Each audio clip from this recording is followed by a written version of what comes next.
Dear students, today we will discuss the topic the relevance of sustainable tourism for developing world. This topic is very relevant for all the UG students and particularly the students of bachelor degree in tourism management. Before we discuss this topic in detail, let we calculate our objectives of the discussion. After the completion of this topic, we will be able to answer the following questions, like to know the meaning and characteristics of sustainable tourism. Second will be to know the benefits of sustainable tourism. And the third objective of this presentation is to know the importance of sustainable tourism in developing countries. Let we start with the main theme of the topic, that is sustainability. The word itself explains the meaning that sustainability means to sustain, that means to continue with. Or in other way, sustainability has been defined as that it provides the average well-being of global population over a period of time. Means this approach discusses that the entire humanity is one, which in our Upanishads it is said that Vasundhara Kutumbakam, that the entire world is like a family and we have to work for the welfare of each and every person around the world, irrespective of his nationality, caste, creed, religion, language, regional, or any other case. So, the average well-being of the global population is the main target, that with the existing resources we need to make our utilization of resources, whether it is solar energy, water, air, say minerals, natural gases, petroleum products, or any other, for the welfare of the global population. Sustainable development defined by United Nations World Commission on the Environment and Development in 1987 states development that meets the need of the present without compromising the ability of the future generations to meet their own need. This explanation highlights that the present generation should be in the position or make such a planning of the resources, natural resources, by which we can meet our needs. But at the same time, we should leave our resources for the generations to come so that they can meet their own need. This explanation further says that we are to utilize our resources in a optimum way and not the maximum, because if we use our resources in a maximum level, we may have the fear of just finishing our resources. Therefore, we need to be very compromising situation of handling such level of backdrawn scenario. After this, definition of sustainable tourism development as given by World Tourism Organization says that which meets the need of the present tourist and host regions while protecting and enhancing opportunity for the future. It is envisaged as leading to the management of all the resources in such a way that economic, social, aesthetic needs can be fulfilled while maintaining cultural integrity, essential ecological process, biological diversity, and life support systems. Now, यदि हम इस sustainable approach को tourism industry में या field में apply करें तो same parameters के हिसाब से जो हमने सस्टेनेबल डेवलपमेंट के लिए कहे हैं उन्हीं को अगर हम इसमें शामिल करते हैं तो ये दिशा इस प्रकार बन जाएगी टूरिज़्म डेवलपमेंट के लिए कि we are to use our tourist resources in such a way that it meets the needs of the present tourist. कि दुनिया में वर्तमान समय में जो टूरिस्ट की तादाद है उनकी ज़रूरतों के मद्देनज़र हम टूरिज़्म को उस स्तर तक उस तरीके से उस टाइपोलॉजी से डेवलप करें कि प्रेजेंट टूरिस्ट की जो आवश्यकताएं हैं उनकी जो क्यूरियोसिटी है उनको भी पूरा कर सकें और इसके साथ साथ हम भविष्य में आने वाली जनरेशन्स के लिए भी इन टूरिस्ट रिसोर्सेज को उनके नेचुरल फॉर्म में बचाए रखें। इसका तात्पर्य यह है कि हमने अपने इकोनॉमी, सोशल और एस्थेटिक नीड्स जो हैं उनको इस तरीके से मैनेज करना है ताकि हम अपनी cultural integrity, essential ecological processes और हमारा जो बायोलॉजिकल डाइवर्सिटी और एक नेचुरल जो लाइफ सपोर्ट सिस्टम्स हैं उसमें कोई अनड्यू दखलंदाजी अथवा इंटरफेरेंस ना करें। तो हमने अपनी सोशल कल्चरल इंटीग्रिटी, हमारे बायोलॉजिकल और इकोलॉजिकल जो नेचुरल प्रोसेसेस है और उसको सपोर्ट करने वाला जो लाइफ सिस्टम है उसको हमने बिना डिस्टर्ब किए आने वाली जनरेशन्स के लिए बचा कर भी रखना है। इसके अलावा इसको हमें एक एग्ज़ाम्पल से भी यहाँ पर समझ सकते हैं कि जैसे हमारे देश में the river Ganga which is a holy river flows from say Great Himalayas to Bay of Bengal। तो 1980 में जब गंगा रिवर हिमालय से निकलकर और समतल मैदान में ऋषिकेश और हरिद्वार से होकर बहती थी तो उसके किनारे जो थे रिवर के बहुत ही नेचुरल थे। वहाँ पर कोई एस्टेब्लिशमेंट और कोई किसी तरह की ज़्यादा डिस्टरबेंस नहीं थी और नदी की पवित्रता और उसकी भव्यता को कोई भी टूरिस्ट बड़े नेचुरल एनवायरनमेंट में, बहुत नेचुरल एम्बियंस में महसूस कर सकता था और एंजॉय कर सकता था। लेकिन अब जो है वहाँ परिस्थितियाँ बिल्कुल अलग है।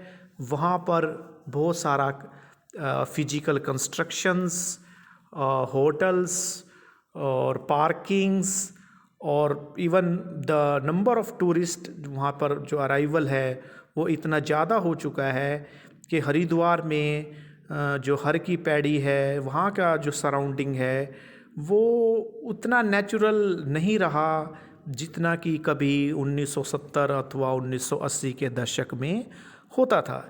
इसका मतलब ये निकलता है कि हम आने वाली जनरेशन्स के लिए हम वो नेचुरल रिवर का फ्लो होना जिसे कोई भी टूरिस्ट महसूस करता था, शायद हम आने वाली जनरेशन्स के लिए वो नहीं बचा पाएंगे।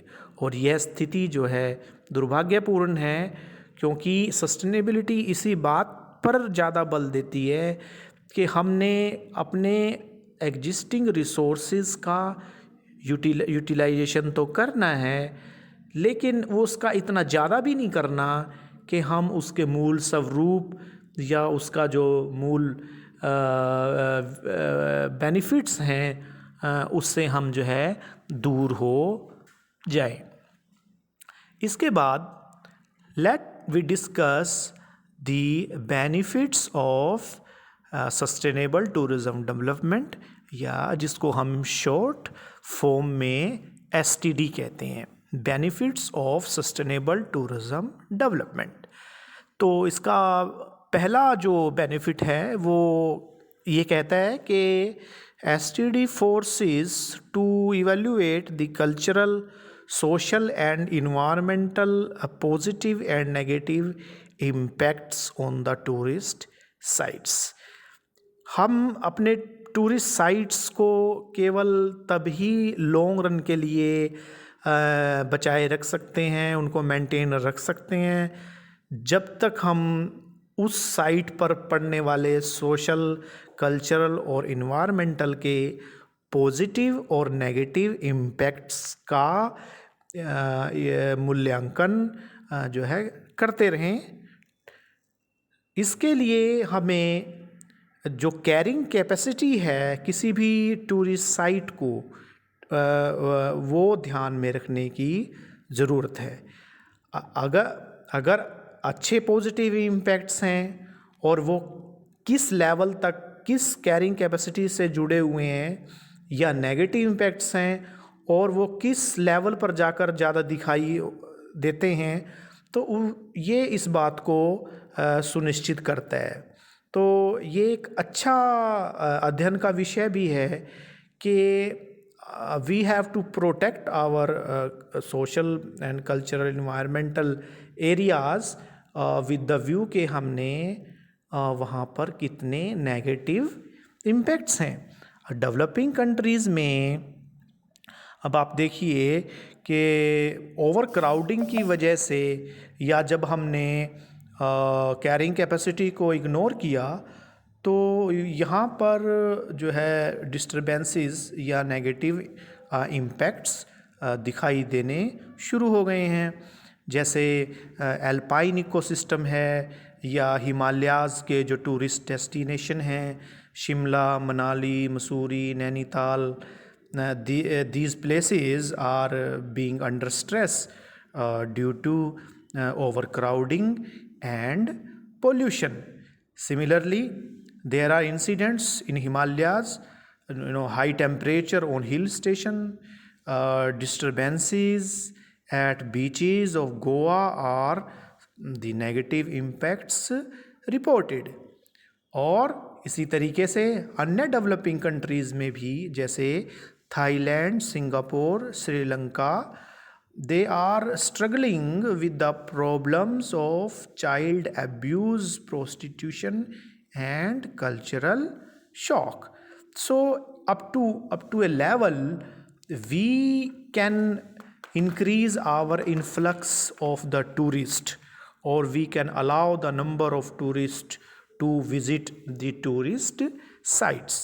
but अगर एक लेवल के बाद उस पर नेगेटिव इम्पैक्ट्स अपीयर होने शुरू हो जाएं, तो डेफिनेटली ऐसी स्थिति में हमारा जो टूरिस्ट रिसोर्स है वो ज़्यादा लंबे समय तक नहीं रह पाएगा, और इसका खामियाजा हमारे जो कमिंग जनरेशन्स हैं उनको उठाना पड़ सकता है।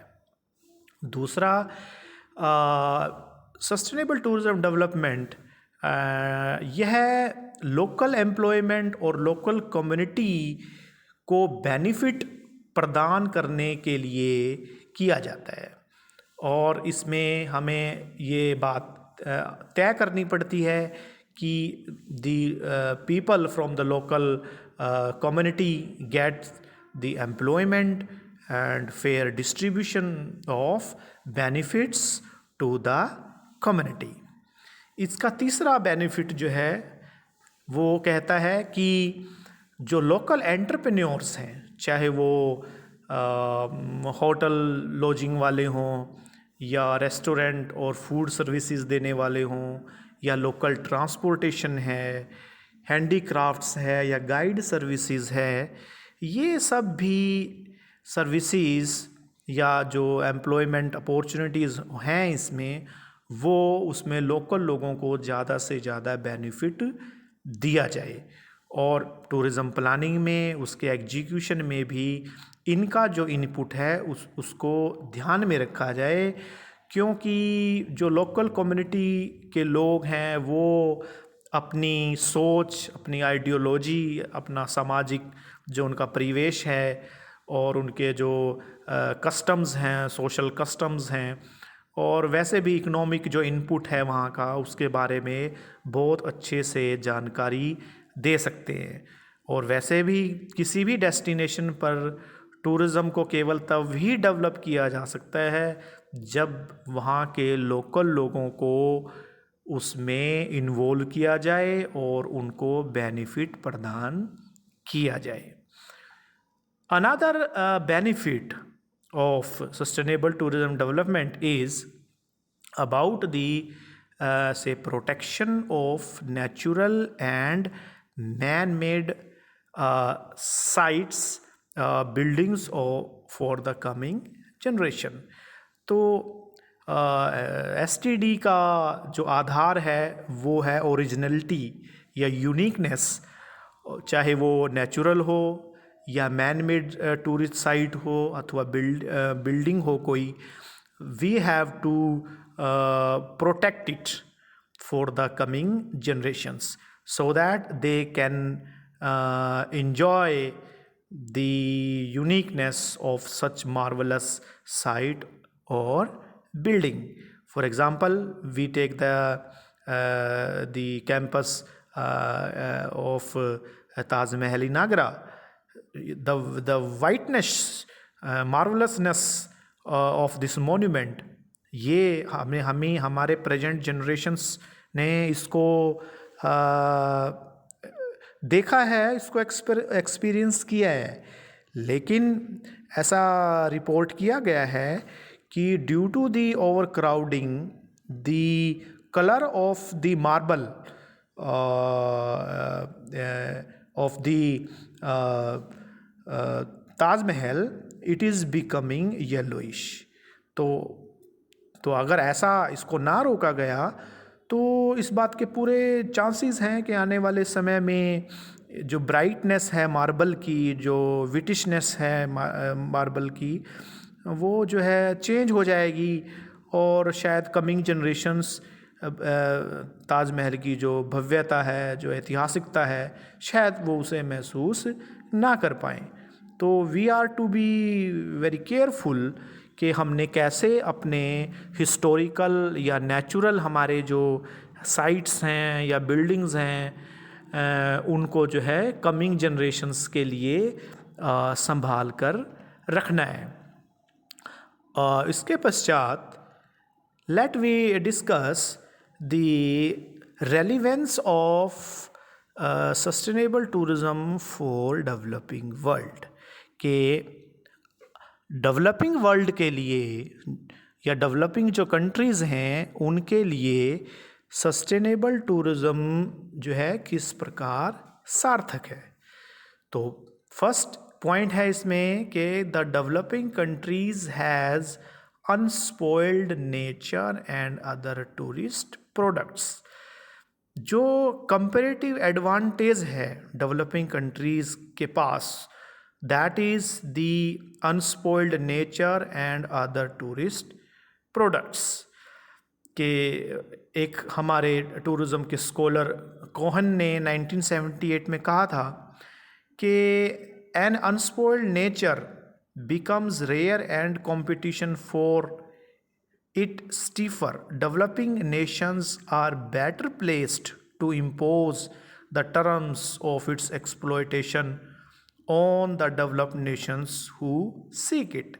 कहने का अभिप्राय कि डेवलपिंग कंट्रीज़ का अभी जो नेचर है वो अनस्पॉइल्ड है, वो मानव द्वारा ज़्यादा उसमें दखल अंदाजी नहीं की गई है, और यही डेवलपिंग कंट्रीज़ का प्लस पॉइंट है, डेवलपिंग कंट्रीज़ का एडवांटेज है।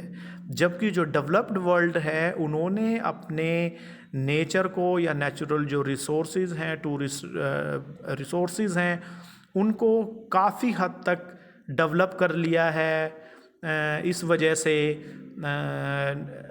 ये एडवांटेज है डेवलपिंग कंट्रीज़ के पास कि वो अपने भविष्य के टूरिज़्म को ठीक तरीके से प्लान कर सकते हैं, ताकि हम इससे होने वाले इकोनॉमिक जो फ़ायदे हैं, इकोनॉमिक जो बेनिफिट्स हैं, उनको आने वाली जनरेशन्स के लिए भी स्कोप के तौर पर करके जाएं।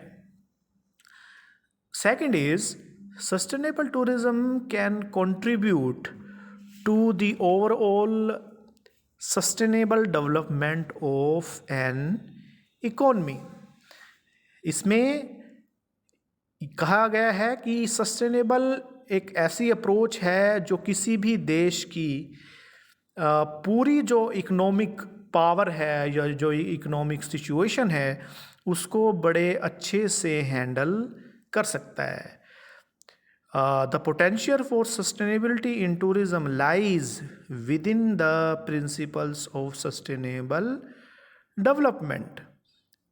और तो उसमें ये होगा कि हम सस्टेनेबिलिटी अप्रोच को इस तरीके से इस्तेमाल करें कि हमारी इकॉनमी, एनवायरनमेंट और हमारी जो सोसाइटी है उसके बीच में एक ऐसा तालमेल बनाया जाए कि इकॉनमी के जितने भी सेक्टर्स हैं अथवा इंडस्ट्रीज़ हैं उनको बैलेंस तरीके से जोड़कर इकॉनमी को अपलिफ्टमेंट कराया जाए। इससे यह होगा कि यदि हम अपनी इकॉनमी को ज़्यादा तेज़ी से बढ़ाना चाहें, बट उसका हमें ये भी ध्यान रखना है कि उससे हमारे कहीं इन्वायरमेंट पर नेगेटिव प्रभाव तो नहीं हो रहा है। तो इन चीज़ों को हमें बैलेंस तरीके से चलाना चाहिए, और इसमें हमें ये नहीं सोचना चाहिए कि हमारे जो रिसोर्सेज हैं उनको हम जल्दी से जल्दी यूटिलाइज़ करें। We can utilise, we should utilise, but at a optimum pace. Next is the sustainability can be used as a gimmick for tourism promotion in developing communities. Sustainability can be used as a gimmick for tourism promotion by developing countries, this being a catchy word. Expert says that some businesses and tourism promotional agencies have attempted to cash in on the growing interest in nature-based tourism by adopting an eco-tourism label as a promotional gimmick, a ploy to attract consumers. A US travel data center survey in 1992 stated that travelers on an average would spend 8.5% more for travel services and products provided they are environmentally responsible suppliers, including transportation, accommodation, food services, attractions and sightseeing tours. So the developing nations have enough natural and fresh tourist resources, which is an advantage of USP, unique selling point, and their destination positioning. This is going to be very important. Next is the sustainable development is mandatory for developing countries to stay competitive with developed world in long run. इसमें ये बात सही तौर पर कही जा सकती है कि अगर डेवलपिंग कंट्रीज़ को डेवलप्ड वर्ल्ड के साथ कॉम्पिटिटिव में रहना है तो उन्हें सस्टेनेबल डेवलपमेंट अप्रोच के अतिरिक्त जो है कोई दूसरा रास्ता उनकी मदद नहीं कर पाएगा, क्योंकि developing Nations have full prospects as these regions abounds in unique biodiversity ranging from tropical to savanna, grassland and fringed with corals. One of the tourist scholars peers stated, a major problem in the past has been the environmental considerations have not been incorporated in models or measurements and thus not in decision making. तो पहले जितने भी economic development या development के जो models थे उनमें environment को ज़्यादा तरजीह नहीं दी गई, और यह बात सही भी है, क्योंकि एक सतह तक एक स्तर तक environment is treated as free goods.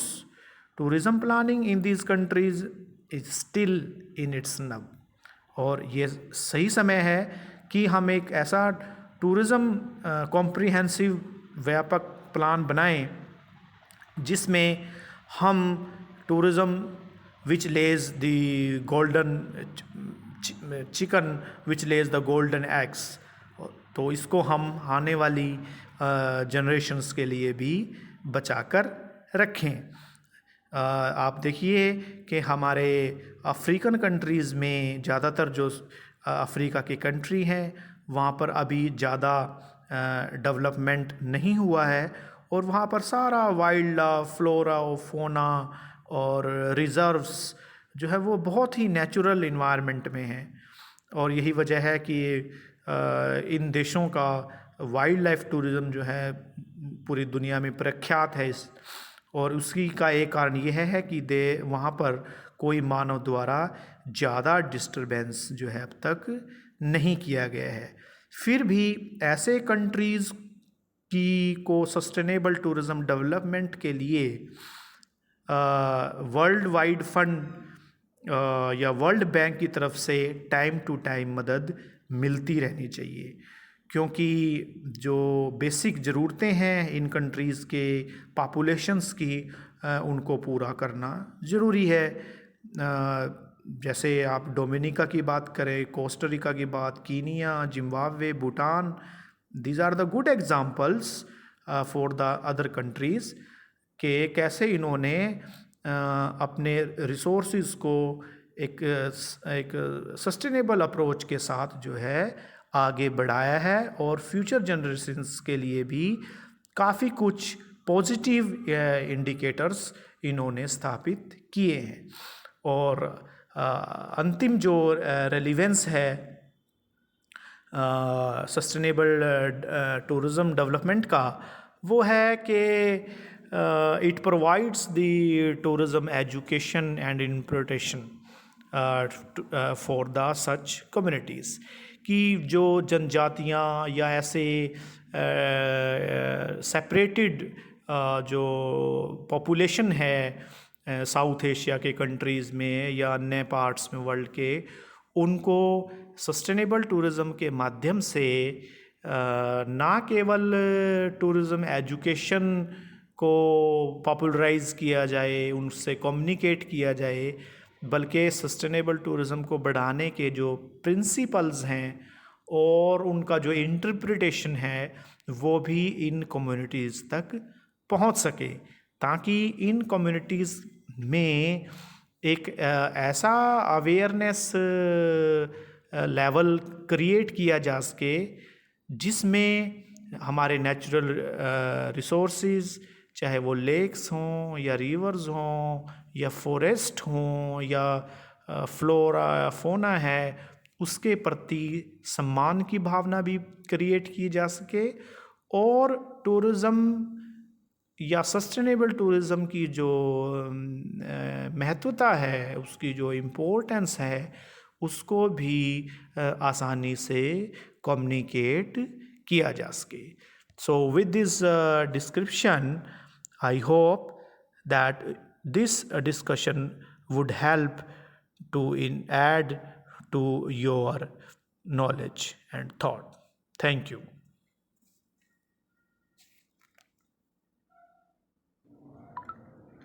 Now, after the presentation on sustainable tourism, its concept, benefits, and relevance for the developing world, it's time to check out that how much we are now familiar with the sustainable tourism. For that purpose, we have a set of multiple choice questions. Let we discuss one by one. First question is, sustainable development requires the following except.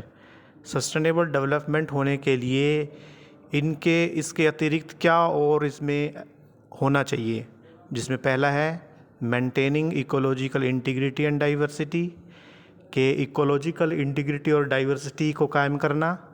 दूसरा, meeting basic human needs, मानवीय ज़रूरतों को पूरा करना. तीसरा विकल्प है moving residents away from the tourist development zones, जो टूरिस्ट डेवलपमेंट जोन्स बनाए जाते हैं सरकार के द्वारा या लोकल अथॉरिटीज़ के द्वारा, उनसे लोकल रेजिडेंट्स को दूर ले जाना. या चौथा कि keeping option open for the future generations, आने वाली जनरेशंस के लिए भी विकल्प खुले रखना. तो इन चारों विकल्पों में से कौन सा ऐसा विकल्प है जो सस्टेनेबल टूरिज़्म को प्राप्त करने के लिए आवश्यक नहीं है? दूसरा क्वेश्चन है, carrying capacity is divided into following except. Carrying capacity को हम विभिन्न भागों में डिवाइड कर सकते हैं, लेकिन किसको नहीं कर सकते? पहला सोशियो कल्चरल, दूसरा इन्वायरमेंट, तीसरा इकोनॉमिक और चौथा है commercial. Question number 3, the core indicator of tourism development include the following. के टूरिज्म डेवलपमेंट के लिए कौन सा इंडिकेटर इनमें से नहीं है?